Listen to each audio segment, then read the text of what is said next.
सपा को आई महिलाओं की सुध, सरकारी नौकरियों में मांगा आधा हिस्सा। सपा का यह नया रूप क्या बदल गया है मन या सियासी मजबूरी? कभी कभी मजबूरी मनुष्य को उस राह पर ले जाती है जिसकी उसे कभी चाह नहीं होती और फिर उसे नाम दे दिया जाता है हृदय परिवर्तन। तन मन और हर जतन से महिला आरक्षण का विरोध करने वाले अगर महिलाओं के आरक्षण की बात करें तो शक होना लाजमी है। सोचने पर भी ये समझ नहीं आता कि ये सोच के साथ समझौता है या 2017 का शिगुफा या फिर सियासत ने बदल दिए हैं सरोकार। सपा को आई महिलाओं की सुध, सरकारी नौकरियों में मांगा आधा हिस्सा। सपा का यह नया रूप क्या बदल गया है मन या सियासी मजबूरी? दरअसल सपा हर बार संसद में महिला आरक्षण पर रार मचाती रही है। एक बार तो नेताजी महिला आरक्षण बिल को रोकने के लिए करो या मरो का नारा भी दे चुके हैं और अब यूपी सरकार के कैबिनेट मंत्री शिवपाल यादव देश की आधी आबादी को सरकारी नौकरियों में आरक्षण देने की बात कर रहे हैं, वो भी आधा यानी 50%।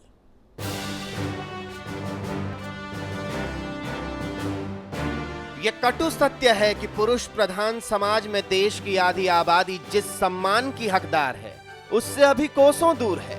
सामाजिक स्तर पर महिलाएं आज भी प्रतिबंधों के पर्दे में पिस रही हैं। महिला आरक्षण की आवाज कई बार उठती रही, बिल भी तैयार है, लेकिन वो बिल कभी भी संसद की दहलीज को पार करके महामहिम की टेबल तक नहीं पहुंच सका।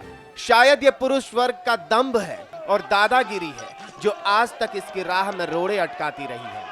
कभी महिला आरक्षण बिल का पुरजोर विरोध करने वाली सपा ने शायद अपनी सोच से समझौता कर लिया है या सियासत ने सरोकार बदल दिए हैं।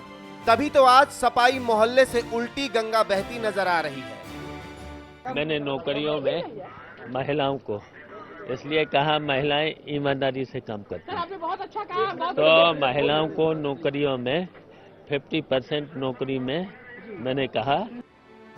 महिलाओं को ईमानदारी की प्रतिमूर्ति और भ्रष्टाचार से लड़ने का भाला बताने वाले शिवपाल सिर्फ कह नहीं रहे, गारंटी दे रहे हैं। क्या प्रदेश सरकार प्रयास करेगी? हाँ बिल्कुल करेगी, जब मैंने कहा तो बिल्कुल करेंगे। चलिए आपको फ्लैशबैक में ले चलते हैं और अतीत के आईने से कुछ तस्वीरें उधार ले आते हैं। महिला आरक्षण की आवाज लगभग 1.5 दशक से उठती रही है और साथ ही साथ विरोध के स्वर भी बुलंद होते रहे। जो ये विधेयक है इतना खतरनाक विधेयक है, इस खतरनाक विधेयक के खिलाफ हम हर स्तर पर और हर तरह की लड़ाई लड़ेंगे। ये लड़ाई करो और मरो की लड़ाई है। सरकार बनती और बिगड़ती रही। अटल के 6 साल से लेकर मनमोहन के 10 साल और लगभग एक साल का देवगौड़ा और गुजराल का कार्यकाल भी देखा, लेकिन महिला आरक्षण की तरक्की 9 दिन चले 2.5 कोस वाली रही।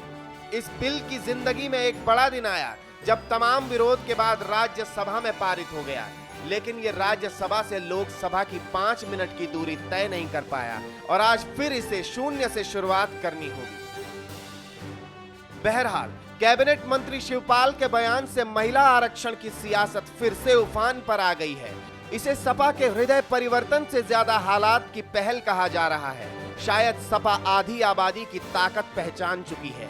कहने वाले तो कह रहे हैं कि इससे डिंपल यादव को आगे करके 2017 को साधने की जुगत की जा रही है।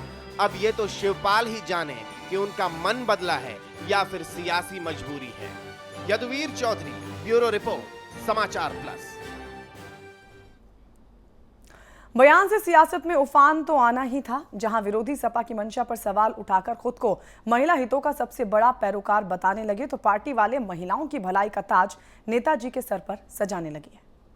अगर ये होता है तो बहुत अच्छी बात है, इससे महिलाओं को मजबूती मिलेगी। आज अगर नगर पंचायत में पंचायत के तीनों 3 टियर सिस्टम में अगर महिलाएं आगे आई हैं, राजनीति में आगे आई हैं, तो ये सिर्फ इस वजह से आई हैं, ये कांग्रेस की देन थी, राजीव गांधी जी की सोच थी। इस आरक्षण की बात कर रहे हैं, वो हमेशा आरक्षण का विरोध करने वाले, महिलाओं के प्रति इतने कटु होने वाले मुलायम सिंह कब से मुलायम हो गए महिलाओं के प्रति। और देखिए अभी तो इन्होंने बाल कटी महिलाएं संसद में क्या करेंगी, इस तरह के बयान आए हैं। समाजवादी पार्टी के महिला सम्मेलन में महिलाओं को आरक्षण देने की बात, ये केवल महिलाओं की आंख में धूल झोंकने का है, क्योंकि जब केंद्र में महिला आरक्षण बिल आ रहा था तो समाजवादी पार्टी वहां इसके विरोध में खड़ी थी। बराबरी का दर्जा का बात तो हर दल के लोग करते हैं, लेकिन महिलाओं को बराबरी का इंसाफ देने के लिए कौन सा दल आया? उसके लिए समाजवादी पार्टी और हमारे नेताजी ने पंचायत चुनाव में महिलाओं को 33% का आरक्षण दे करके उन्होंने साबित कर दिया कि समाजवादी पार्टी ही महिला को आगे बढ़ाने का काम कर रही है। तो एक तस्वीर वो थी जब समाजवादी पार्टी ने संसद में महिला आरक्षण बिल का विरोध किया था, और एक तस्वीर आज की है जब खुद समाजवादी पार्टी महिलाओं के हक की बात कर रही है। तमाम खास मेहमान हमारे साथ जुड़ चुके हैं। हमारे साथ यूपी सरकार के मंत्री डॉक्टर शिव प्रताप यादव जुड़ चुके हैं। इसके अलावा बीजेपी के नेता सतीश महाना हमारे साथ हैं। कांग्रेस के नेता लल्लू सिंह हमारे साथ हैं। इसके अलावा हमारे मैनेजिंग एडिटर अमिताभ अग्निहोत्री जी भी हमारे साथ जुड़ चुके हैं। सतीश महाना जी, कल तक संसद में हंगामा करके ये कहने वाले कि अगर ये बिल, महिला आरक्षण का बिल पास हुआ तो लोकतंत्र पर संकट आ जाएगा, लोकतंत्र खत्म हो जाएगा, ये घातक बिल है, खतरनाक बिल है। आज वो कह रहे हैं कि महिला आरक्षण देंगे हम 50% का, वो भी। आखिर ये बदलाव कैसे?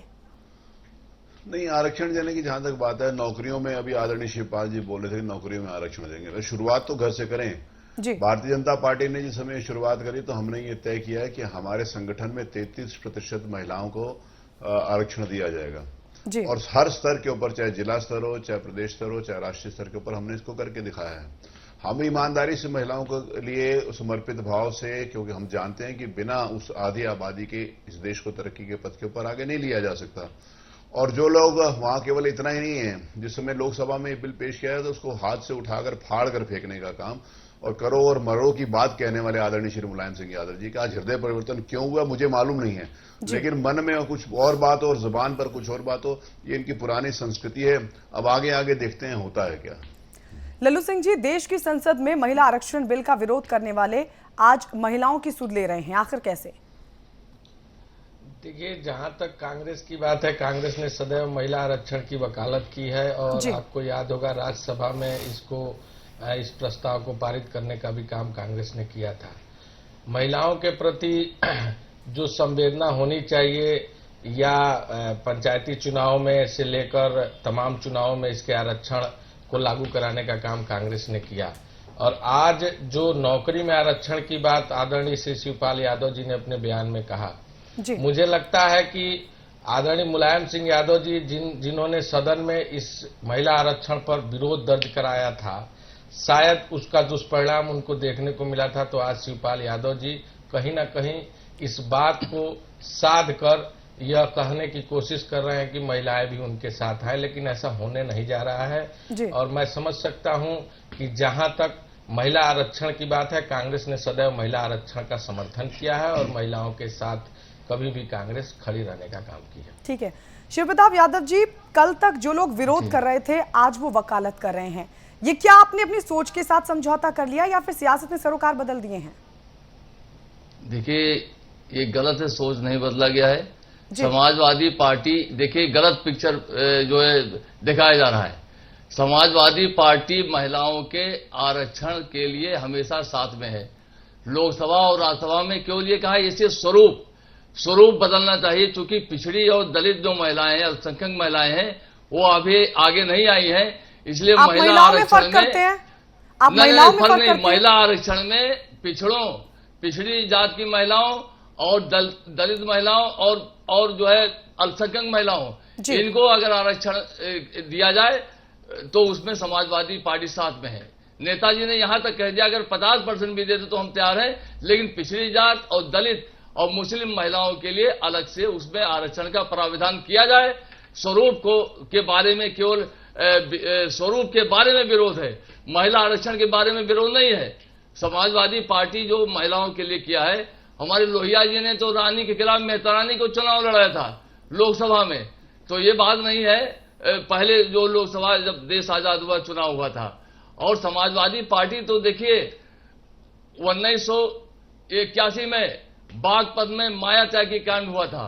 माया त्यागी के सामने उसके पति की हत्या करके पुलिस वालों ने और उसको जो है नंगा जो है नचाया था। उस समय नेताजी उत्तर प्रदेश के अध्यक्ष थे, चौधरी साहब राष्ट्रीय अध्यक्ष थे, चौधरी चरण सिंह जी, और हम लोग 21 दिन जेल में थे कि उस इंस्पेक्टर को जेल भेजा जाए। ठीक है यादव साहब, आज तो आप सरकार में हैं, फिर भी ना जाने कितनी महिलाओं का शोषण हो रहा है, उनके साथ कितने अपराध हो रहे हैं। अमिताभ जी, कल जो इस बात को लेकर कठोर थे, आज वो मुलायम कैसे हो गए? देखिए, 2-3 बातें इसमें बड़ी महत्वपूर्ण है जी। एक तो शिव प्रताप जी को मैं याद दिलाऊं, लोकसभा में देवीगौड़ा, गुजराल, वाजपेयी, मनमोहन सिंह, इनके सबके कार्यकाल में महिला विधेयक आया और महिला विधेयक पर 3 ही पार्टियों की निष्ठा असंदिग्ध रही, बिना किंतु परंतु के, कांग्रेस, बीजेपी और लेफ्ट पार्टीज। बाकी सब पार्टियां छल छद्म करती रहीं। मैंने बहुत शिद्दत से कवर किया वो प्रसंग, इसलिए जानता हूं। नेताओं से व्यक्तिगत तौर पर भी मिलता रहा, समझता रहा कि भाई कैसे इस विषय पे आगे बढ़ा जा सकता है। एक बार बार सरकारों ने कहा कि आप इसको बिल को पास हो जाने दीजिए, बिल इंट्रोड्यूस हो जाने दीजिए, उसके बाद आप हाउस में अमेंडमेंट ले आइए। अमेंडमेंट लाने में तो कोई रोक है नहीं, कोई भी कानून आता है अमेंडमेंट ले आइए, आप अमेंडमेंट मंजूर करा देंगे। लेकिन मुलायम सिंह जी और लालू यादव इसके लिए राजी नहीं हुए। उन्होंने कहा करो या मरो, हम बिल ही नहीं इंट्रोड्यूस होने देंगे। ये समझ आता है कि उसका मतलब क्या था। एक दूसरी बात कहता हूं, सारी कहानी छोड़ भी दें मंत्री जी, अपन सारी कहानी छोड़ो, कौन क्या कह रहा है सब छोड़ो, संविधान क्या कहता है, किसके कैसे ये 50% दिया जा सकता है, क्या शिवपाल जी के इतने, क्या शिवपाल जी के हाथ में है कि नहीं है, इस विषय को छोड़ो। अभी एक सवाल पूछता हूं, जिस काम में आपको ना तो महाना जी की पार्टी से राय लेनी थी, ना लल्लू सिंह जी की पार्टी से, ना गवर्नर साहब से, और ना विधानसभा में जाना था, वो था नेताजी को अपने हाथ से सूची बनानी थी मंत्रिमंडल की, उन्होंने बनाई। उसमें 50, 60, 70 मंत्रियों में एक महिला आपको केवल मिली पूरे उत्तर प्रदेश भर में, बिमला क्या नाम है, अरुणा कुमारी कोरी, एक मिली आपको पूरे उत्तर प्रदेश में। 22 करोड़ की आबादी मान लो तो 11 करोड़ महिलाएं और 11 करोड़ पुरुष, तो 11 करोड़ में आपको एक मिली, ठीक ना। महिलाओं के प्रति आप इतने संवेदनशील है समाजवादी पार्टी, ये बात तय हो गई। इसके आगे तो कुछ कहने की जरूरत ही नहीं मुझे। हाथ कंगन को आरसी क्या, पढ़े लिखे को फारसी क्या, कैबिनेट सामने है आपके, आप तो उसके सदस्य हो। एक ही महिला है बेचारी। और एक बात कहूं, आप आपके तो नहीं, समाजवादी विचारधारा के सबसे बड़े चिंतक लोहिया जी ने एक बार कहा था, आप कह रहे हो कि उसमें दलित हो, पिछड़ी हो, फिर अति पिछड़ी हो, फिर पसमानदा हो और क्या क्या हो, ठीक है। लोहिया ने मालूम क्या कहा था मंत्री जी? लोहिया ने कहा था, लोकसभा में ही कहा था कि औरत चाहे अगड़ी जात में पैदा हो, चाहे पिछड़ी जात में पैदा हो, चाहे मुसलमान के घर जन्मे और चाहे ईसाई के घर जन्मे, वो तो जन्म से पिछड़ी है, उसमें कोई भेदभाव मुझे मंजूर नहीं। इसमें लोहिया ने कहा था कि उसमें मुझे कोई विभाजन मंजूर नहीं। आप लोहिया मेरा जी सतीश जी, मेरा एक निवेदन सुने अमिताभ जी। मेरा इस साथ में आदरणीय मंत्री जी ने ये बात कही है कि वहां पर कोई एक महिला के साथ अत्याचार हुआ था तो ये सारी पार्टी वहां पर खड़ी थी। आज उत्तर प्रदेश में महिलाएं कहां पर सुरक्षित हैं? नहीं सतीश जी, फिर विषय बदल जाएगा, हम कानून व्यवस्था, इस इशू के बात नहीं गई है सतीश जी, अभी कानून व्यवस्था पर नहीं जाएंगे, नहीं तो बहस डिटेल हो जाएगी, बहस डिटेल हो जाएगी। अपन सिर्फ उतनी बात कर रहे हैं। लोहिया ने, भैया शिव प्रताप जी, लोहिया से बड़ा तो कोई नहीं हो सकता। जब लोहिया ने कह दिया कि महिला में वर्गीकरण मुझे मंजूर नहीं, महिलाओं में मुझे पायदान खींचना मंजूर नहीं, ब्राह्मण की महिला भी पिछड़ी, लोहिया ने कहा, और ठाकुर की महिला भी पिछड़ी, तब फिर ये मसला कहां से आया जो आपने कहा। और दूसरी बात, मेरा मूल प्रश्न क्या है आज पूरे शो में, वो ये कि सरकार बना के टाइप करा के लिस्ट आपको गवर्नर को भेजनी थी, किसी से पूछना नहीं था, घर में बैठ के टाइप करनी थी। उसमें अगर आप 30 महिलाएं रख देते तो कौन हाथ पकड़ रहा था? मंत्री जी, सारा आरक्षण छोड़ो, पहले 30 मंत्री बना देते महिलाएं तो कौन रोक रहा था? देखिए, समाजवादी पार्टी काम में विश्वास करती है और हमारी सरकार ने जो महिलाओं के लिए ना मंत्री जी, ना मंत्री जी, किसी सरकार ने ना हमें ये बताओ, 30 महिलाएं मंत्री बनती तो कौन रोक रहा था? आखिर जो मंच पर जितनी आज थी, इन सबको मंत्री बना देते तो ये भी प्रसन्न होती, कुछ और लाल बत्ती लेके घूमती तो कुछ प्रचार प्रसार करती नहीं।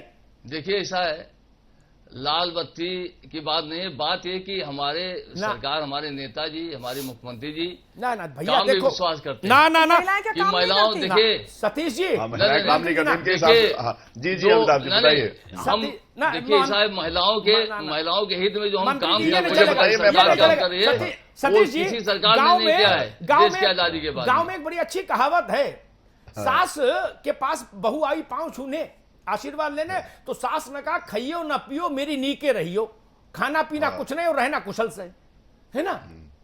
आपने जहां देनी थी ताकत वहां तो दी नहीं, और आप कह रहे हो कि हम गंभीर बहुत हैं भाई। जी ना तो इन्होंने सरकार में दिया और ना ही संगठन में दिया। जैसे मैंने अभी आपसे निवेदन किया अमिताभ जी कि हमने संगठन में, अब सरकार में आएंगे तो वो भी करेंगे। संगठन में हमने 33% वो भी तो नहीं दिया, केवल वहां पर सरकार में इनका प्रतिनिधित्व नहीं है। संगठन में जिस सरकार को मजबूत करने के लिए संगठन करते हैं वहां पर भी तो नहीं है कहीं भी कहीं। तो ये मान्य, और ये सिर्फ इतनी बात कह देना कि हम कह रहे हैं और उसको करेंगे, तो ये तो कह रहे हैं और करेंगे, वो तो भी आपने टीवी में शुरू में पहले आपने चैनल में दिखाया है कि आदरणीय मुलायम सिंह यादव जी के क्या स्टेटमेंट, करो या मरो लेकिन इनको नहीं होने देंगे। जब ये सारी बात कही है तो फिर उसके बाद सोचने के विषय नहीं होता है। और दूसरा प्रश्न जो आप अमिताभ जी पूछ रहे हैं हमारे मित्र से, आदरणीय मंत्री जी से, अब इनके बस में नहीं है। अब ये कहां बता दे कि 30 की लिस्ट भेजनी थी कि नहीं भेजनी थी, वो उन्होंने भेजनी थी भेज दी, लेकिन ये कुछ करने की स्थिति में नहीं है। अच्छा एक बात मैं कहूं, अगर सरकार में सबसे बड़ा मंत्रिमंडल, पार्टी में सबसे बड़ा पार्लियामेंट्री बोर्ड, आपके पार्लियामेंट्री बोर्ड में एक भी महिला नहीं ना शिव प्रताप जी, जहां सब फैसले होते हैं, तब कैसे मान लें भाई कि महिला के प्रति गंभीर है मामला। मेरे घर में मेरी महिला को फैसला लेने की प्रक्रिया में शामिल होने का अधिकार नहीं हो और मैं महिला सशक्तिकरण पर टीवी पर भाषण दूं तो मेरे ऊपर लानत नहीं है। देखिए महिलाओं को जितना सम्मान हमारी सरकार ने दिया है, कहां दिया वही तो बताओ ना मंत्री। नहीं आप देखिए जननी सुरक्षा योजना है, या महिलाओं के लिए 102 एम्बुलेंस सेवा अलग से दिया है। भैया मैं जो दो काम पूछा उसमें आप उत्तर नहीं दे रहे। पार्लियामेंट्री बोर्ड में अगर एक महिला और आ जाती तो क्या समस्या थी? कोई पुलिस पकड़ रही थी, कोई पेनाल्टी लग जाती, कोई चुनाव आयोग पार्टी को मान्यता खत्म कर देता, क्या समस्या थी? आखिर बाकी सारी पार्टियां अपने पार्लियामेंट्री बोर्ड में महिला रखती है ना, भाजपा कांग्रेस सब रखती है ना। समाजवादी पार्टी ने किसी भी महिला को पार्टी की सबसे बड़े फोरम में नहीं रखा। देखिए हम संगठन, देखिए महिला जो हमारी सरकार है वो जो महिलाओं के लिए जो काम कर रही है, किसी सरकार ने, हमने कन्या विद्या धन दिया। आप संगठन और सरकार में तो लायक नहीं समझते क्या? और मेरी बेटी उसका कल योजना में दिया। हम काम में विश्वास करते हैं, और जो हमारी सरकार ने महिलाओं के लिए जो काम किया किसी सरकार ने नहीं किया। जी हमें तो आपकी पार्टी की महिलाएं मिलती हैं, वो हमसे कहती हैं कि अग्निहोत्री जी हमारी पार्टी में तो न पार्टी में सुनवाई न सरकार में सुनवाई। अब बताओ क्या कहें? मैं उनको बताता हूं कि जननी सुरक्षा, कन्या विद्याधन, मुक्ति, सब कुछ नहीं। पार्टी और सरकार में हमारी हिस्सेदारी कहां है? अब मैं क्या उत्तर दूं? ये सारी सरकारी योजनाएं मानो सभी जगह चलती है, मध्य प्रदेश से ज्यादा कहां चलती हैं? ये सारी सरकारी, उसकी बेटी और उसका कल, ये सारी योजनाएं हमेशा चलती हैं और सारी सरकारों में चलती है। केंद्र सरकार की योजना उसको चलाना मजबूरी हो जाता है, नहीं तो और अन्य प्रदेशों में क्यों नहीं हो रहा है? हमारे सभी प्रदेशों में हो रहा है, हमारे सभी प्रदेशों में हो रहा है, किसी प्रदेश में नहीं हो रहा है। सभी प्रदेशों में किसी प्रदेश में नहीं, सभी प्रदेशों में, पूरे देश में सभी प्रदेशों में। शिव प्रताप भाई एक बात बताऊं, 73 योजनाएं हैं भारत सरकार की, ठीक है, 73। उन्हीं के नाम अदल बदल के कश्मीर से कन्याकुमारी, असम से गुजरात तक सारे राज्य सब लोग चला रहे, कोई भी सरकार उसमें कुछ नहीं। इसमें मत उलझो, 73 योजनाएं केंद्र की है। एक बार मैं इसका अध्ययन कर चुका, अपने इस चैनल पर एक बहस में बोल भी चुका। उन्हीं के नाम हेर फेर करके किसी ने नाम ने हमने बजट अलॉट किया, लाडली कर दिया भैया, हमने बजट अलॉट किया है। केंद्र सरकार ने तो मना कर दिया था, बजट देना मना कर दिया। शिव प्रताप जी बहस डिरेल हो जाएगी, अन्यथा मैं प्रमाणित कर दूंगा इसी मंच पर कि सरकार केंद्र का पैसा है। एम्बुलेंस का रंग बदल देने से योजना बदल जाएगी क्या? नहीं, केंद्र का पैसा था नहीं। लेकिन जब हमने समाजवादी पेंशन लिखा, वो एम्बुलेंस सेवा लिखा, तो इन्होंने पैसा देना बंद कर दिया। नहीं भैया, सारी लिखा कैसे? जब गाड़ी आई थी तभी तो लिखा है, पैसा उसके बाद गाड़ी आने के बाद ही तो लिखा कि मैंने गाड़ी का लिख दिया। नहीं खुद अपने बजट से, ये टेक्निकल बात है भैया, ये टेक्निकल बात है। आप समझो, मेरी बात मानो, मैं अपनी जिम्मेदारी पर कह रहा हूं, मैं तो पार्टी का आदमी नहीं ना किसी। सारा पैसा असम में से लेके, गुजरात से लेके, उत्तर प्रदेश, बिहार, जम्मू कश्मीर, झारखंड, सब जगह केंद्र के पैसे से योजनाएं चल रही हैं, जितनी भी सामाजिक क्षेत्र की योजनाएं चल रही हैं। मैं बता तो रहा हूं आपको, उसके लिए पैसा जाता है। आप नाम उसको कुछ भी कर दो, कहीं लाडली कर दिया, कहीं बिटिया कर दिया, कहीं दुलारी कर दिया, कहीं परी कर दिया, कहीं खुशबू कर दिया, कहीं महक कर दिया, चाहे जो नाम रख दो, लेकिन बेसिक फंडिंग जो है वो वहीं से हो रही है। ये है, और इसमें मैं कोई बुरा भी नहीं मानता। राज्य और केंद्र अलग अलग नहीं, भारत की जनता है, ठीक है, किसी का एहसान नहीं है। लेकिन मैं जो कह रहा हूं, ये तो हर राज्य में चल रहा कुछ ना कुछ। शिवराज के यहां भी बहुत सारी योजनाएं हैं, वो विषय नहीं है। मेरा विषय है कैबिनेट में हम अगर 30 महिलाएं रखते तो हमारे पास एक नैतिक सत्ता होती ये कहने के लिए कि देखो हमने जहां दे सकते थे वहां दे के दिखाया, अब आगे की लड़ाई लड़ेंगे। हम 4 महासचिव अगर हम बनाते हैं केंद्र में अपने, तो उसमें 2 महिलाएं होती तो हम कह पाते कि अब 50% आरक्षण चाहिए हमको। आप बताइए, कहीं भी निर्णय लेने की स्थिति में आपकी पार्टी से सरकार तक महिला नहीं है। शिव प्रताप जी, देखिए, महिलाओं के लिए योजनाएं जितनी हमारी सरकार ने दिया है, किसी सरकार ने नहीं दिया है। हिंदुस्तान के तमाम प्रदेशों योजना से आगे बढ़िए यादव जी। आदरणीय समान अगर है तो हमारी पार्टी में है। आदरणीय श्री मुलायम सिंह यादव जी ने यहां तक कह दिया कि अगर लड़के गलती करते हैं तो उसमें भी कुछ छूट है उनको माने में। इससे ज्यादा दुर्भाग्यपूर्ण स्टेटमेंट और क्या हो सकता था? जो महिलाओं की इतनी इज्जत है कि उनके लिए कहते हैं लड़के गलती कर जाते हैं उनको छूट होनी चाहिए, तो इससे ज्यादा दुर्भाग्यपूर्ण स्टेटमेंट और क्या? उसके ऊपर कोई सफाई नहीं आई सरकार। देखिए, वो तोड़ मरोड़ के पेश किया जा रहा है, तोड़ मरोड़ का कोई सफाई नहीं आई। एक बात शिवप्रताप जी, कोई सफाई नहीं। शिवप्रताप जी, एक बात मुझे एक बात समझा दीजिए। चलिए, मुझे गोविंद वल्लभ पंत और संपूर्णानंद जी का तो मंत्रिमंडल याद नहीं है ना, उतना तो स्मरण शक्ति तेज नहीं, उनका मंत्रिमंडल का कंपोजिशन याद हो। लेकिन अपन मान के चले नारायण दत्त जी जब पहली बार बने, वहां से फिर श्रीपद मिश्रा, वीर बहादुर से होते हुए ये तमाम मंत्रिमंडल मुझे याद है, ठीक है ना। क्या उत्तर प्रदेश ने कभी कोई ऐसा मंत्रिमंडल देखा? इतने मुख्यमंत्री रह गए जिसमें केवल एक महिला हो, वो भी एक कमजोर डिपार्टमेंट थमा दिया गया हो उसको रस्मी तौर पर। कोई नहीं रहा मंत्रिमंडल, कोई मुख्यमंत्री की सरकार ऐसी नहीं रही जिसमें केवल एक मंत्री महिला रही हो, और वो भी एक कमजोर मंत्रालय में। वो पीडब्ल्यूडी मंत्री नहीं, वो भारी उद्योग मंत्री नहीं, वो अवस्थापना की मंत्री नहीं, महिला कल्याण मंत्री है। महिलाओं के कल्याण की जो योजना, अगर महिला का ना हो तो महिला का कल्याण तो आप ही किए दे रहे हैं, फिर उनके पास क्या बचता है? आप कह रहे हो वो तो हम ही इतना गंभीर है नेताजी, तो फिर वो क्या नाम, अरुणा जी बेचारी क्या करेंगी? मेरा सवाल है, शुरुआत के जो 5 मंत्री थे, चलो एक ही देना था, तो जो शुरुआत के 5 मंत्री थे उन्हीं में एक बना देते।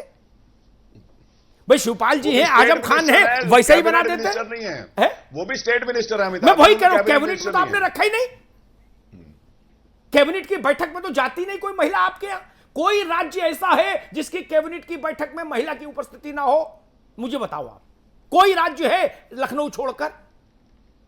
आपके यहां जब पूरे मंत्रिमंडल की बैठक होगी तो वो महिला जाएगी, अन्यथा नहीं जा पाएगी। बताइए शिवप्रताप जी। देखिए अमिताभ जी, ऐसा है जो हमने बताया कि देखिए हमारी सरकार जो है इसमें विश्वास नहीं करती है कि मंत्रिमंडल में कौन है कौन है। विश्वास करती है कि मंत्रिमंडल का फैसला महिलाओं के हित में है कि नहीं है, कमजोरों के हित में है कि नहीं है, पिछड़ों और अल्पसंख्यकों के किसानों के हित में है कि नहीं है, और वो हमारी सरकार कर रही है। जितने महिलाओं की योजनाएं हमारी सरकार ने किया है, वो अभी किसी भी अभी कंट्राडिक्टरी स्टेटमेंट आ गया। अभी कह रहे हैं कि हमारे को इस बात से फर्क नहीं पड़ता कि महिला है कि नहीं, और एक तरफ कह रहे हैं कि महिलाओं को आरक्षण देंगे, महिलाओं को आरक्षण देने की भी बात नहीं कर रहे हैं। एक बात शिवप्रताप भैया, शिवप्रताप जी, एक बात अगर मान लीजिए हम इसी बात को आगे पकड़ लें, फिर लल्लू जी के पास जाएंगे, छोटा सा उत्तर दीजिएगा। शिवपाल जी की बात को पकड़ ले, अगर शिवपाल जी फिर आपकी तरह से यही बोल देते कि भाई जितने पुरुष अधिकारी हैं वो महिलाओं के हित में निर्णय लें, बाकी महिलाओं को नौकरी की जरूरत नहीं, इससे कोई फर्क नहीं पड़ता कि नौकरी होना, तब क्या बुराई थी? जब मंत्रिमंडल में रहना उनका जरूरी नहीं तो नौकरी भी करना क्या जरूरी है? नहीं, ये हमने नहीं कहा जरूरी नहीं है। नहीं, मंत्रिमंडल में हमारे कहने का आशय यह है कि हम महिलाओं के हित में सरकार उनके लिए योजनाएं जितना हमारी सरकार ने बनाया किसी ने सरकार ने नहीं बनाया। ठीक है मंत्री जी, लल्लू सिंह जी के पास चला। ये जिस पार्टी के प्रतिनिधि हैं उस पार्टी ने हिंदुस्तान में सबसे ज्यादा राज किया है। लल्लू सिंह जी मुझे बताइए, क्या महिलाओं की भौतिक उपस्थिति के बिना संगठन या सरकार महिलाओं के हितों के लिए उतनी अच्छी लड़ाई लड़ सकता है? देखिए, इसी बात को लेकर कांग्रेस की सरकार ने पंचायती राज व्यवस्था में महिलाओं की भागीदारी सुनिश्चित की और उन्होंने ग्राम पंचायत का चुनाव हो या नगर निकाय का चुनाव हो उसमें महिलाओं को आरक्षण देने का उससे बड़ी क्रांति आई, जिसके कारण आज बहुत ज्यादा जागरूकता हुई। महिलाएं बढ़ चढ़ के राजनीति से लेकर हर जगह अपनी एक हिस्सेदारी तय की और जिससे देश की आधी आबादी का सम्मान बहुत तेजी के साथ बढ़ा, विकसित हुआ। उनकी बौद्धिक क्षमता से लेकर सारी चीजें विकसित होने का कार्य हुई। मैं ये कहना चाहूंगा, जहां तक जिस बीड़ा को उठाकर आदरणीय श्री सोनिया गांधी जी ने इस देश में इस विधेयक को लाने का काम किया था, ये राज्यसभा में तो प्रस्तावित हुआ और राज्यसभा में स्वीकृत भी हुआ, लेकिन किन्हीं कारणोंवश चूंकि हमारी सरकार पूर्ण बहुमत की सरकार नहीं थी, हम लोग कई दलों से गठबंधन करके इस सरकार को चला रहे थे। अब भारतीय जनता पार्टी की पूर्ण बहुमत की सरकार है। मैं आपके माध्यम से भारतीय जनता पार्टी के लोगों से कहना चाहूंगा कि इसको राज्यसभा में और लोकसभा में लाकर इस महिला आरक्षण को लागू कराने का काम इस देश में करें, ताकि महिला की भी भागीदारी पूरी बढ़ चढ़कर इस देश की राजनीति से लेकर तमाम उन जगहों पर एक हिस्सेदारी और जवाबदेही तय हो सके। और इस देश की जरूरत है कि आज हम सब लोग उन लोगों को उतना सम्मान दें जो हमारी बराबरी में चलकर हमारी देश का नाम ऊंचा। ठीक है महाना जी, अगर मैं इसी तर्क को मान लूं जो सरकार और पार्टी की तरफ से आ रहा है इस मंच पर, तब तो फिर लोकसभा, विधानसभा, राज्यसभा, विधान परिषद, इन जगहों भी महिलाओं की भौतिक उपस्थिति की सदस्यता की क्या जरूरत है? फिर तो पुरुष ही उनका हित चिंतन कर लेंगे। नहीं, ये वर्तमान उत्तर प्रदेश की सरकार की सोच हो सकती है। मैं वही कह रहा हूं, भारतीय जनता पार्टी ने पहले भी बोल दिया, पहले बीजेपी ने, पहले जो आदरणीय लल्लू जी ने बोला है, ये पहले भी बीजेपी ने कहा है सरकार बनने के बाद भी कि हम महिला आरक्षण बिल लेकर आएंगे और उसको लेकर आएंगे और हम उसको पास कराने का काम करेंगे। और अब देखते हैं जब जो आज इन्होंने स्टेटमेंट दिया उसके ऊपर कितना स्टिक करते हैं, उस समय ये तो समय बताएगा। शिव प्रताप यादव जी, कहीं ऐसा तो नहीं है कि क्योंकि महिलाएं ईमानदार होती हैं, शिवपाल यादव ने भी कहा कि क्योंकि महिलाएं ईमानदार होती हैं इसलिए हम उनको 50% आरक्षण देंगे। वो ईमानदार है इसलिए आप कैबिनेट में नहीं ले रहे, क्या ये तो एक वजह नहीं? ओह, क्या ये तो बहुत ही अच्छा सवाल है भैया शिव प्रताप जी, ये आज का सबसे अच्छा सवाल, सबसे अच्छा सवाल। गायत्री को बधाई। देखिए, हमारी सरकार अद्भुत सवाल है मित्र ना साहब, ये शिवपाल जी ने आप सबके गले में रस्सी डाल दी, जान लो। नहीं, देखिए, हमारी सरकार ईमानदारी से महिलाओं के हितों में काम अरे ना, ये तो सवाल ही नहीं भैया। और उसी का प्रतिबिंब है कि माननीय हमारे सीनियर मंत्री हैं, कैबिनेट मंत्री हैं आदरणीय जो है शिवपाल यादव जी ने जो कहा है, वो जो सरकार हमारी कर रही है उसी को एक आगे बढ़ाया है। नहीं, देखो शिव प्रताप जी, अब बिल्कुल ईमानदारी वाली बात अपन कर ले, फिर ब्रेक पे जाना, ब्रेक के बाद मैं इसी में एक दूसरा विषय लूंगा। गायत्री ने पूछा कि आपकी पार्टी के एक प्रमुख नेता, सरकार के नंबर 3 के मंत्री, जो ऑफिशियल हायरार्की है आपकी सरकार के, उसमें नंबर 2 के कौन है? आजम खान, ऑफिशियली आजम खान। हाँ, तो 3 पर शिवपाल यादव। दूसरे नंबर पे कहिए ना, नंबर 2 के मत कहिए। हाँ, मतलब जो भी कह दीजिए, दूसरी पायदान पे कह दीजिए। तो उन्होंने कहा कि महिलाएं ईमानदार होती हैं इसलिए हमने कहा 50% इनको नौकरी दो। गायत्री का सवाल है, क्या महिलाएं ईमानदार होती हैं इसी डर से उनको मंत्रिमंडल में बिल्कुल अलग कर दिया? नहीं, ऐसा देखिए, सरकार ईमानदारी से महिला के हितों में काम कर रही है। आप एक ही बात पकड़ के बैठ गए शिव प्रताप जी, थोड़ा आगे भी तो बढ़ो। और वही हमारे देखिए हमारे आज के डिबेट से ये जरूर तय है कि समाजवादी पार्टी के लोग इस बात पर जरूर चिंतन मंथन करेंगे और मुझे ऐसा लगता है कि आने वाले समय में करना भी चाहिए। महिलाओं की भागीदारी इनके कैबिनेट में जरूर दिखाई देगी, ऐसा हम लोगों को विश्वास है और मैं समझ सकता हूं कि समाजवादी पार्टी। लेकिन एक बात लल्लू जी, एक बात कहूं, ये जो सवाल है ना जो गायत्री ने खड़ा किया, ये सवाल पूरे प्रदेश में गूंजेगा, पूरे प्रदेश में गूंजेगा। कि अगर महिलाएं ईमानदार हैं तो सबसे तो उनको चपरासी बना के क्या करेंगे? सबसे पहले तो उनको मंत्री बनाइए। हमें ईमानदार मंत्री चाहिए पहले। चपरासी और तहसीलदार और कानूनगो और पटवारी और सिपाही तो वैसे ईमानदार हो जाएगा अगर मंत्री ईमानदार हैं तो ईमानदारों को मंत्री क्यों नहीं बनाया? आफ्ताब जी, सबसे ज्यादा महिला विधायक समाजवादी पार्टी के। अरे तब भी आपने मंत्री नहीं बनाया, ये तो और मुश्किल है। तब भी नहीं बनाया, ये और मुश्किल है। नहीं, और मुश्किल है। मंत्री बनाया गया है और अभी तो केवल काम जो है जो हमारी सरकार कर रही है ईमानदारी से महिलाओं के हित में। राजकीय निर्माण निगम वाला विभाग देख लो, पीडब्ल्यूडी देख लीजिए जरा, गन्ना देख लें, गन्ना देख लीजिए, मंडी समिति जिसके अधीन आती है वहां दे दीजिए, ये जिसमें आरटीओ ऑफिस आते हैं वो देख लीजिए, है क्या? इसके लिए कलेजा, महिला कलेजा। अरे हमको पता है महाराज किसका कल्याण कहां हो रहा है। मैं कह तो रहा, मैंने 5 विभाग गिनाए, आबकारी देख लीजिए। नहीं, आबकारी मत दिलवाइए, बाकी सब ठीक है। जय, आप तो ये कह रहे हो खाइयो न पियो मेरी नीचे रहियो, आशीर्वाद पूरा है, खाना पीना नहीं भाई। ये तो माननीय मुख्यमंत्री जी का विशेषाधिकार है, इसमें हमारे ख्याल से मंत्री जी, लेकिन हम तो सवाल उठा सकते हैं, हमने वोट दिया है। विशेषाधिकार में विधानसभा के भीतर होगा, विधानसभा के बाहर तो गवर्नर पर भी सवाल उठता है, स्पीकर पर सवाल उठता है, प्रधानमंत्री पर सवाल उठता है, मुख्यमंत्री पर सवाल उठता है। जनता जनार्दन का अधिकार, जनता के कटघरे से तो बड़ा कोई नहीं, उससे बाहर कोई नहीं। 282 भाजपा के जीत के आए, उसके बावजूद भी नरेंद्र मोदी और भाजपा जनता के कटघरे में खड़ी रहेगी जब तक शासन करेगी। उससे परे कैसे हो जाएगा कोई?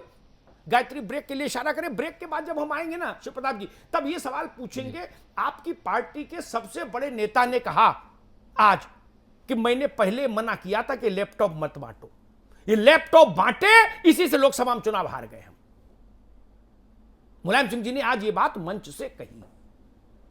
मेरा सवाल है, क्या लैपटॉप बांटने से लोकसभा में समाजवादी पार्टी हार गई? ये एक छोटा सा ब्रेक हम ले रहे हैं, फौरन लौटते हैं, बने रहिए हमारे साथ। सपा को आई महिलाओं की सुध, सरकारी नौकरियों में मांगा आधा हिस्सा। सपा का यह नया रूप क्या बदल गया है मन या सियासी मजबूरी? ब्रेक के बाद स्वागत है आप सभी का। तमाम खास मेहमान हमारे साथ बने हुए हैं। लल्लू सिंह जी, ब्रेक पे जाने से पहले जो सवाल अमिताभ जी ने उठाया, आज राष्ट्रीय महिला सम्मेलन में मुलायम सिंह यादव ने कहा कि समाजवादी पार्टी लैपटॉप योजना के चलते हार गई, क्या ऐसा है? देखिए, जहां तक लैपटॉप की बात है, ये सरकार की सोच थी, सरकार का अपना फैसला था। उन्होंने ये कहा था नौजवानों को लैपटॉप देंगे जी, लेकिन लैपटॉप जिस तरह से लोगों के, नौजवानों के हित में होना चाहिए, नौजवानों ने उसका प्रयोग नहीं किया और कहीं ना कहीं लैपटॉप के जगह और तमाम योजनाओं को लाकर शायद नौजवानों को शिक्षा के प्रति जागरूक करने का कार्य कर सकती थी। ये जरूरी है कि आज के युग में तकनीकी शिक्षा की बहुत महत्व। लल्लू जी, मेरा सवाल दूसरा, सिर्फ उसी पर उत्तर दीजिए, आपकी दिशा भटक जाती है मित्र। मेरा सवाल था, क्या आप इस बात से सहमत हैं कि समाजवादी पार्टी जो लोकसभा में हारी वो इसलिए हारी, जैसा मुलायम सिंह जी ने कहा कि लैपटॉप बांटे इसलिए हम हार गए? क्या आप इससे सहमत हैं या नहीं? अगर हाँ तो क्यों? नहीं, ये सवाल है। मैं इस बात को नहीं मानता कि ये लैपटॉप के नाते लोकसभा में ये चुनाव हार गए। महाना साहब, लेकिन ठीक है महाना साहब, मुलायम सिंह जी ने कहा कि मैंने पहले मना किया था लैपटॉप मत बांटो। मैं दो बातें कहूंगा, एक सेकंड मित्र, पहले सुन लीजिए। एक बात तो मुलायम सिंह जी ने कहा कि मैंने मना किया था। शिव प्रताप जी, जब आपका बारी आए तो इस बात को ध्यान रखिएगा, आपकी सरकार पहले दिन से आज तक इस योजना को फ्लैगशिप योजना बता रही है। आज तक क्या सरकार की फ्लैगशिप योजना से पार्टी के राष्ट्रीय अध्यक्ष सहमत थे? महाना साहब, एक। दूसरा, उन्होंने आरोप लगाया कि उस लैपटॉप के जरिए लोगों ने मोदी का भाषण सुना और मोदी को वोट दे आए। क्या राजनीति में यह तर्क स्वीकार्य हो सकता है? देखिए जी, ये वर्तमान समाजवादी पार्टी की सरकार हर फ्रंट के ऊपर फेल थी, केवल लैपटॉप नहीं था। इन्होंने कहा कि हम बेरोजगारी भत्ता देंगे, इन्होंने बेरोजगारी भत्ता नहीं दी। अब ये इस स्तर के ऊपर आ गए हैं कि जो बच्चियों को, जैसे भी बच्चियों की बात कर रहे थे, उनको 8वीं तक की जो स्कॉलरशिप देते थे वो भी इन्होंने बंद कर दी। ये जिस समय बच्चियों को पेंशन, उसका वजीफा देने का काम करते थे वो भी इन्होंने बंद कर दिया। लैपटॉप चार्ज करने के लिए प्रदेश में लाइट नहीं थी, सिंचाई के लिए पानी नहीं है, पढ़ाई के लिए बत्ती नहीं है, चार्ज करने के लिए लाइट नहीं है, चारों तरफ अराजकता का माहौल है, गुंडागर्दी है, सारे के सारे बात है। केवल एक लैपटॉप बांटने और से ना ये सरकार बनाने वाले थे, ना लैपटॉप ना बांटने से सरकार नहीं बनाने वाले थे। उसके पीछे सरकार की हर फ्रंट के ऊपर फेल थी, जिसके कारण इस सरकार को एक भी मतलब एक परिवार को छोड़कर बाकी सरकार को एक भी सीट नहीं मिली। और वो भी किस तरीके से मिली है, पूरी की पूरी सरकार लग गई थी तो वो मिली, शायद वो भी ना मिलती। मंत्री शिव प्रताप जी, क्या आज के युग में कोई इस बात को स्वीकार कर सकता है कि कोई पार्टी इसलिए चुनाव हार गई कि उसने नौजवानों को लैपटॉप बांट दिया, जैसा कि नेताजी ने आज कहा? चुनाव हारने या जीतने के कई कारण फैक्टर्स होते हैं, कई फैक्टर्स होते हैं जी। जैसे लोकसभा के चुनाव में इतना जो है मोदी जी ने चंदा मामा कहा ला देंगे, बुलेट ट्रेन चलाएंगे, महंगाई दूर करेंगे और काला महंगाई दूर करेंगे। नहीं, मैं मंत्री जी इस बहस में नहीं जा रहा। मैं अभी मुलायम सिंह जी के भाषण, मोदी जी ने क्या कहा अगले दिन बहस करेंगे। मुलायम सिंह जी ने कहा, मैं उनके शब्द कोट कर रहा हूं इन्वर्टेड कॉमा में, पता है हमने पहले कहा था लैपटॉप मत बांटो, नुकसान हो जाएगा, और वही हुआ। लैपटॉप बांटे इसलिए हम लोकसभा में चुनाव हार गए, ये मुलायम सिंह जी ने कहा। उसके आगे फिर जब वो जाते हैं तो व्याख्या करते हैं कि उसमें लैपटॉप में लड़कों ने मोदी का भाषण सुना और भाजपा को वोट दे दिया। क्या आपकी सरकार, जिस सरकार के आप मंत्री हैं, ये मानती है कि लल्लू जी एक मिनट, कि सरकार की सबसे महत्वाकांक्षी योजना के चलते चुनाव हार गई पार्टी? देखिए, हमने वही कहा कि देखिए चुनाव जीत हार के लिए कई फैक्टर होते हैं। उत्तर प्रदेश में तो देखिए सांप्रदायिकता फैलाया गया। नहीं, लेकिन मुलायम सिंह जी ने जो फैक्टर बताया उस पर आप बताओ। मुलायम सिंह जी फैक्टर बताया नहीं, उन्होंने तो ये फैक्टर बताया। भाजपा के लोगों ने दंगा कराया। नहीं, दंगा नहीं।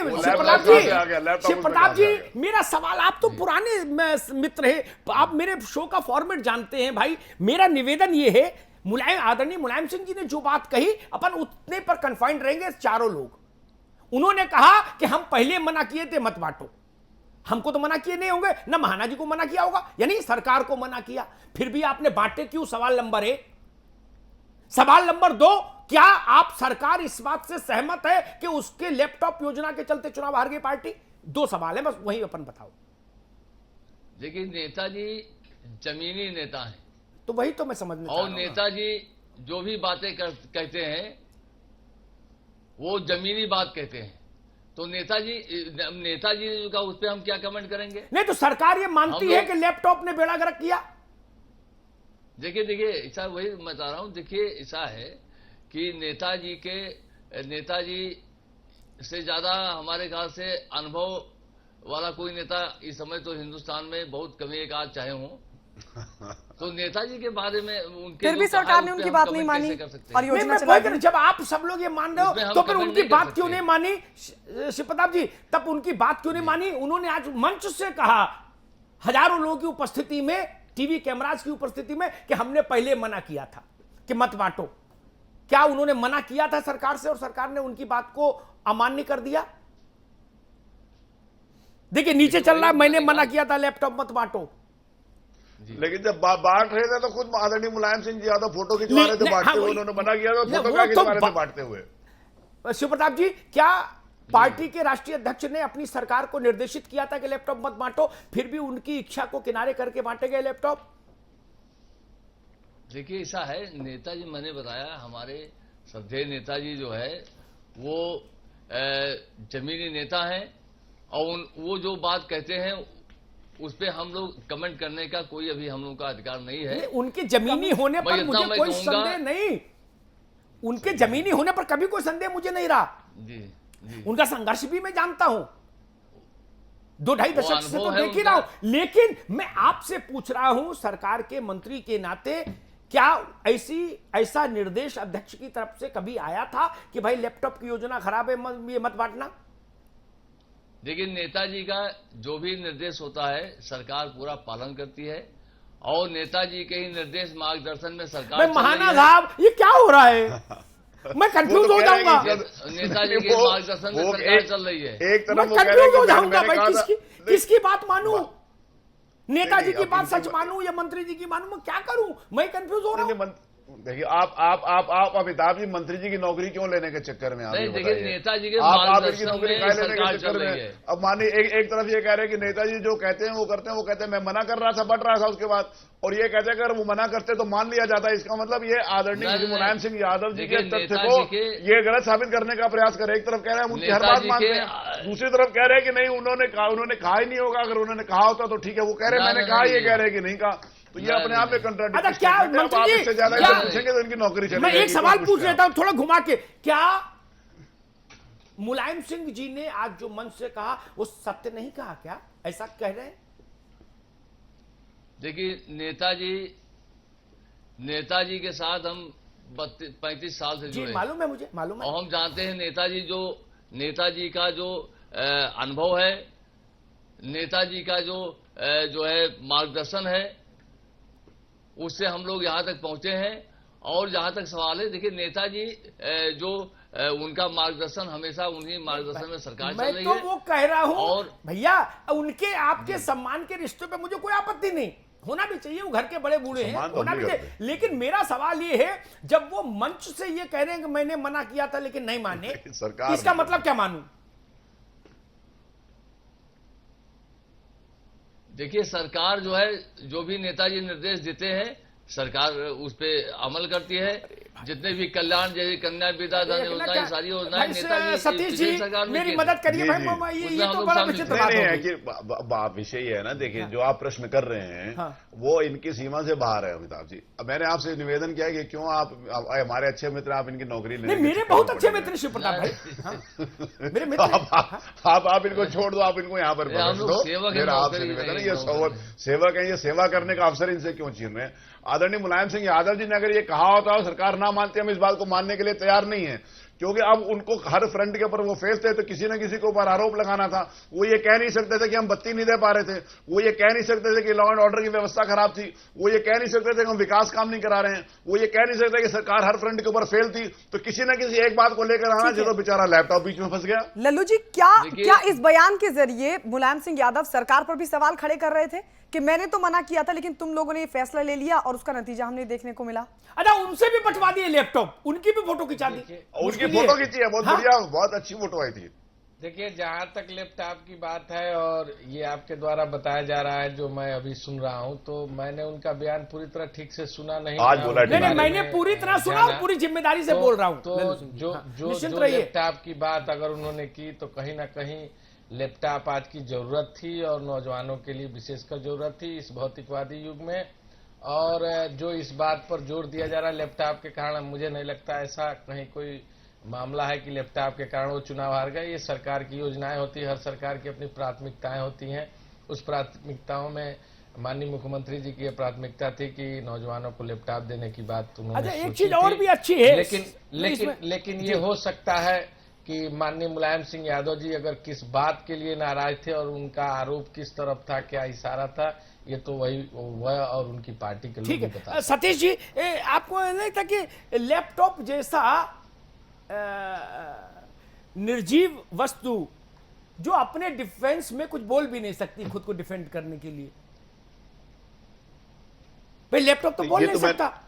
ये तो मैंने आपको बोला ना अमिताभ जी, वो बेचारा लैपटॉप पीछे फंस गया। पराजय की माला लैपटॉप के गले में डालो और निकल लो। यही बात मैंने यही कही अमिताभ जी, मैंने बड़े विनम्रता पूर्वक आपसे ये निवेदन किया कि सरकार हर फ्रंट के ऊपर फेल थी, ये किसी की संरक्षण नहीं दे पाए, कानून व्यवस्था पूरी तरीके से ध्वस्त थी। अब ये कहेंगे अगली बार, थोड़ी दिनों बाद ये कहेंगे क्योंकि हम बेरोजगारों को बेरोजगारी भत्ता दे रहे थे इसलिए हम चले गए। तो बेरोजगारों को भत्ता देने की बात कही थी, वो भी ये पूरा नहीं दे पाए। लैपटॉप देने की बात कही थी, ये भी पूरा नहीं दे पाए। ये प्रदेश में शांति व्यवस्था बनाने की बात करते, वो भी नहीं पूरा कर पाए। ये बिजली देने की बात करते थे, वो भी नहीं कर पाए। विकास चारों तरफ से, आज भी सरकार कंफ्यूज है, उसको क्या करना है और क्या नहीं करना है ये पता नहीं है। उसका सबसे बड़ा कारण है कि सरकार है का यही नहीं पता, कि सरकार एक व्यक्ति आदरणीय श्री अखिलेश जी के हाथ में, कि सरकार वो दूसरे नंबर वाले जो आपने बताया था आदरणीय उनके हाथ में, या तीसरे चौथे पांचवें के हाथ में, यही नहीं पता। सरकार है ही नहीं है, लेकिन चल रही है किसी तरीके से, क्योंकि लोकतंत्र में ऐसी व्यवस्था उसको चलना है। लेकिन इससे ये हर फ्रंट के ऊपर सरकार फेल थी। लैपटॉप बेचारा फंस गया बीच में, जिसके ऊपर माला डाली है। अब आगे देखिए कौन फंसता है। शिव प्रताप यादव जी, आपके पास आ रहे हैं।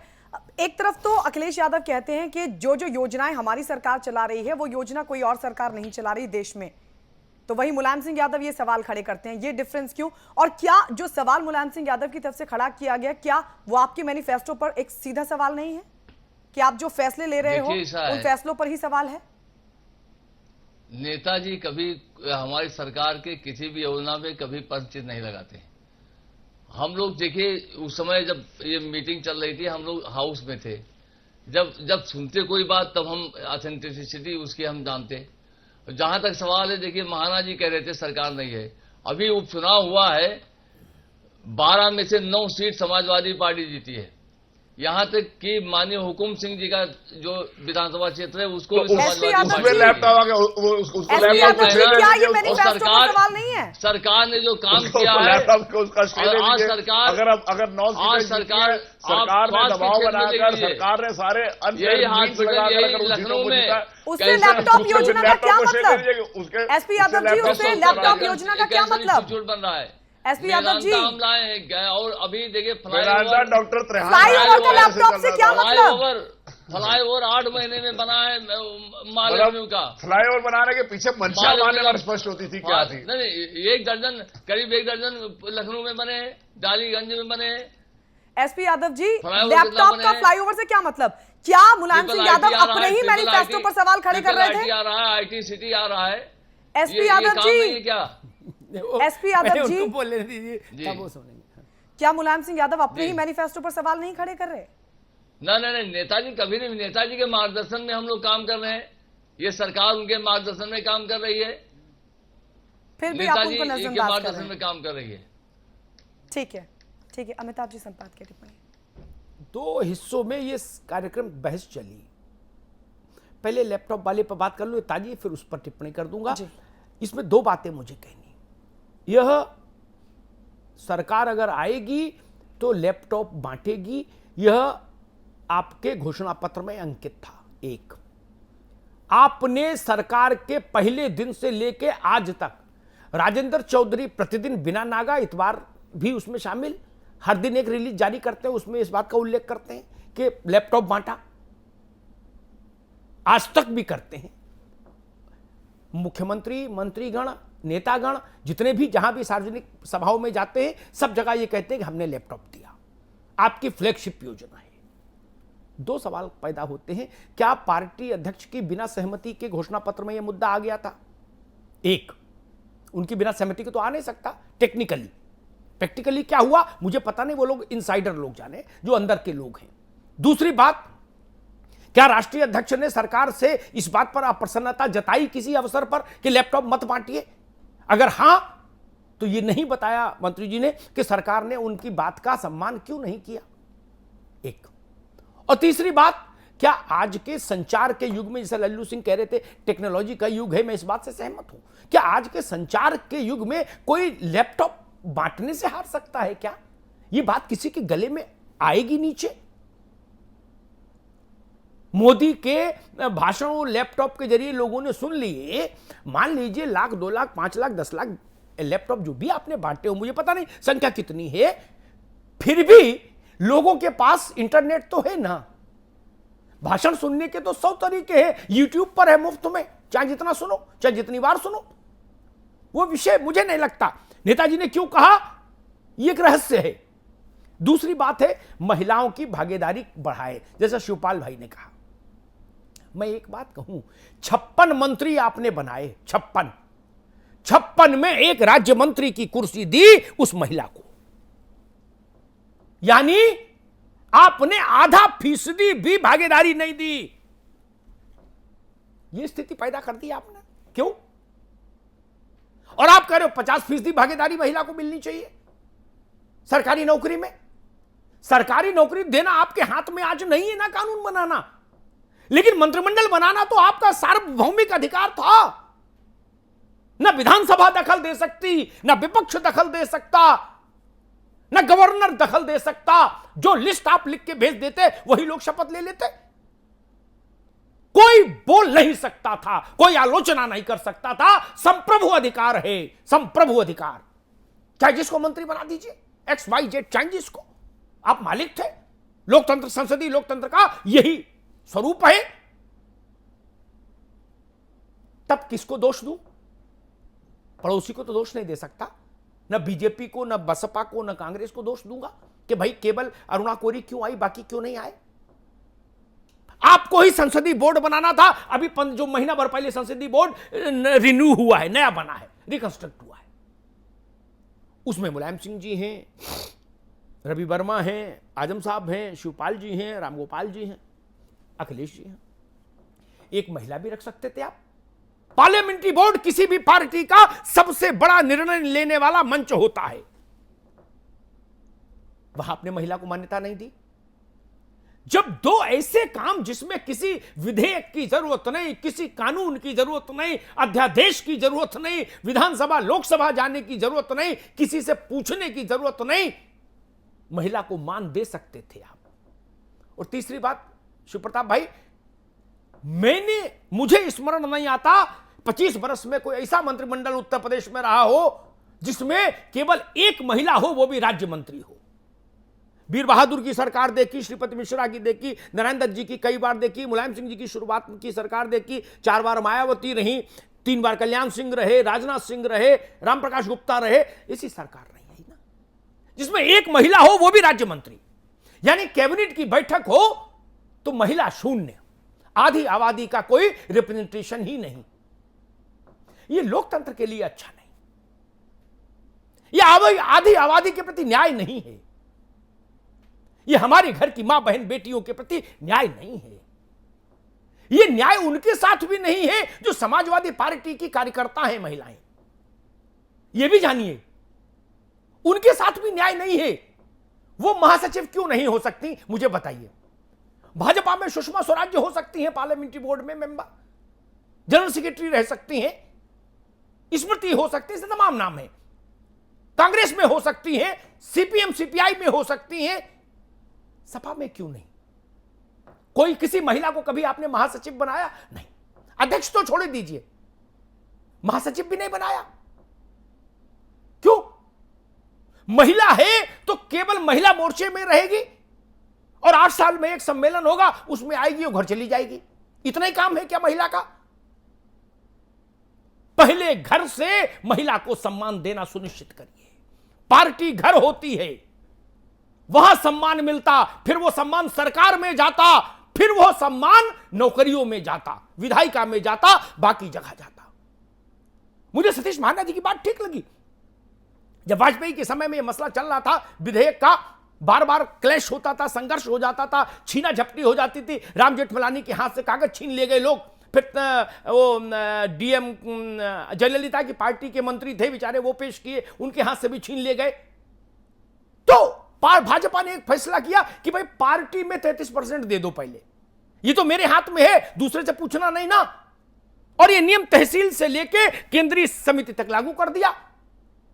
तो कम से कम महिला को यह तो संतोष हुआ कि अगर 10 साल मैंने नारा लगाया कि देश का नेता कैसा हो, अटल बिहारी जैसा हो, तो उसको पद मिलेगा, उसकी भूमिका होगी। इतना संतोष तो हुआ। कांग्रेस ने, इंदिरा गांधी रही 18 साल प्रधानमंत्री, सोनिया जी ने उस कांग्रेस के नेतृत्व दिया 12-14 साल से।